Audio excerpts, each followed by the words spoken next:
When you're working at a little coffee shop in Anchorage, Alaska, probably the last thing you'd ever expect is to encounter one of the most terrifyingly calculated serial killers in recent memory who strolls on up to the counter, sticks a gun in your face, then leads you outside into his vehicle and drives you out into the night without a trace. Israel Keyes grew up idolizing serial killers. Bundy was his favorite, and he spent a suspicious amount of time reading up on FBI profiling. One of his main loves in life was traveling, and while he was on some of these little vacations that he liked to take, he would bury these kill kits all over the United States. And whether it be months or years later, he would return to wherever the dig up his bucket, kill a random person, and then make the trip back home. He had no pattern, no specific victim type, killed in middle of nowhere type of areas. Campgrounds were a favorite of his. One of the things he would do is whenever he was on one of these kill trips, he would make sure to shut his phone off for the entire trip, and if he ever went to a store, he would only pay in cash. And oh yeah, he also robbed banks on the side and made a clean break every time. Israel Keyes had been killing for well over a decade the night he abducted Samantha Koenig from the Common Grounds coffee shop. He initially planned on robbing the place, but he altered his plans after seeing Samantha behind the counter. He was usually so measured, but here he was, abducting someone from a public place in the city that he lived in. Getting away with what he did for as long as he did, he kind of just stopped caring. After he got Samantha in his vehicle, he drove her to his home where he assaulted and killed her in his shed. Then he wrapped Samantha in a tarp, went into his home where his girlfriend and daughter were sleeping, took a shower, then he woke his daughter up because they had to leave for a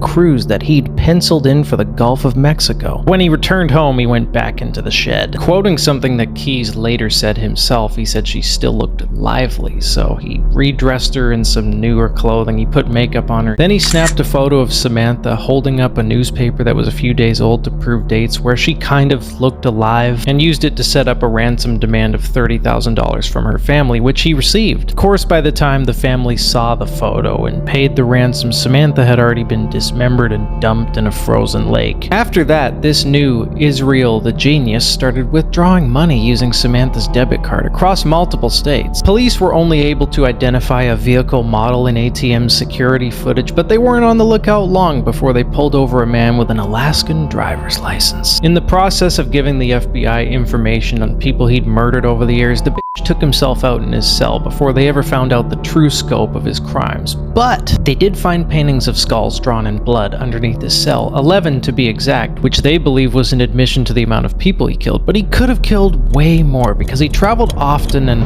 all over the world.